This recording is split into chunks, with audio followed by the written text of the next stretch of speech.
Your life begins in the crushing blackness of the deep sea. No warm welcome, no loving embrace, just a void so vast and empty it makes space look cozy. You're barely the size of a grain of rice floating helplessly when you spot movement. Something massive, a shape with a mouth so wide it could swallow you and 100 of your siblings in one bite. You don't know what it is, but you do know one thing. You don't want to be here. You flap your tiny, useless fins as fast as you can, trying to escape before you become an appetizer. Welcome to life as an anglerfish. Against all odds, you survive the first few hours of existence. Your siblings? Not so much. Those who aren't eaten immediately drift upward, toward the blinding light of doom. Suckers. You, on the other hand, head downward into the abyss. It's not bravery, it's instinct. Also, you don't really have a choice. The current grabs you and pulls you down, deeper and deeper until light is just a distant memory. And then it's gone entirely. Darkness, cold, pressure. The water around you is dense, heavy, crushing. If a human were here, their lungs would implode in seconds. But you? This is home. Of course, home is also filled with horrors. Every shadow could be a predator. Every movement might be your last. But you've got something special, something no other fish above has. Your very own built-in flashlight. Right above your head, a tiny glowing lure dangles from your forehead like a deep-sea fishing rod. It's filled with bioluminescent bacteria, tiny organisms that glow in the dark. And, best of all, it's bait, the ultimate deep-sea trap. Fish, shrimp, even other anglerfish can't resist the glow. They come closer, entranced, drawn in by the only light they've seen in hours, maybe days. And then, chomp, dinner is served. Not that eating is easy. You don't have the luxury of being picky. Your stomach is basically a bottomless pit. Your jaw unhinges like a horror movie monster. And your teeth? Those needle-like fangs are angled backward, which means anything that enters your mouth isn't coming back out. Ever. It's not about tasting good, it's about eating fast. Because down here, meals don't come often, and if you hesitate for even a second, your food might escape. And in the deep sea, hunger is the real predator. Days pass, or maybe weeks. Time doesn't really mean much when you live in eternal darkness. But you've grown. You're bigger, stronger, a true deep-sea menace. You should feel powerful. But there's a problem. You're alone. And worse, you're a female. Now, usually that wouldn't be a problem. But for anglerfish, it's a nightmare. Because males, they're useless. Tiny, pathetic, and completely incapable of living on their own. You know that feeling when you realize someone only wants you for what you can provide? Yeah, that's your whole love life.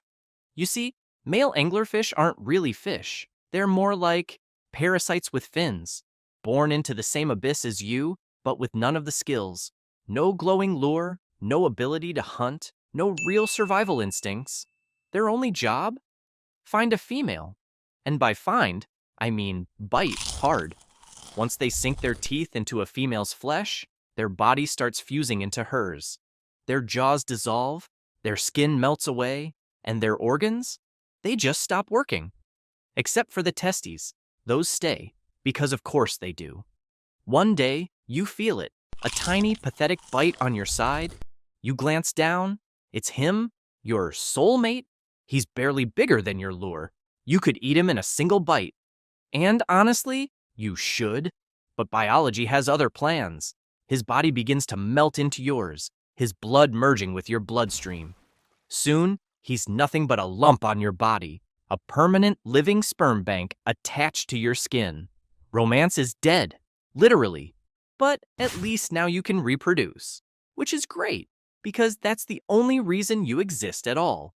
Every so often, you release eggs into the water, hundreds at a time. Some will survive, most won't.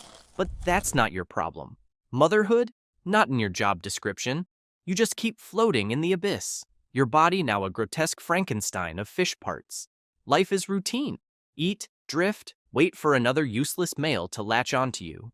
You've got a couple of them now, just hanging off you like sad, fleshy ornaments. You're a walking nightmare, but down here, That's normal. What's not normal? The sound, and then movement. A shape emerges from the darkness. No, not a shape. A mouth. A massive gaping maw lined with teeth bigger than you. It's a gulper eel, and it's hungry. You barely have time to react before it lunges. Instinct kicks in. You flash your lure, hoping to blind it, confuse it, anything. But it doesn't stop. Because down here, light isn't a beacon, it's a dinner bell. You dart away, twisting through the water, but it's faster. Too fast. The cavernous mouth opens wider, wider, an abyss within the abyss, ready to swallow you whole. But then, you do what anglerfish do best. You stop running. Instead, you turn and attack. Your jaws unhinge, your fangs sink deep, and in one desperate lunge, you bite first. For a moment, silence, then pain. It keeps coming, swallowing you whole. Darkness surrounds you, your body trapped inside the eel's stomach. This is it. The end? Or is it? Because unlike most prey, you have one last trick. Your stomach. It's elastic, designed to hold prey bigger than you. But inside the eel? That's a problem.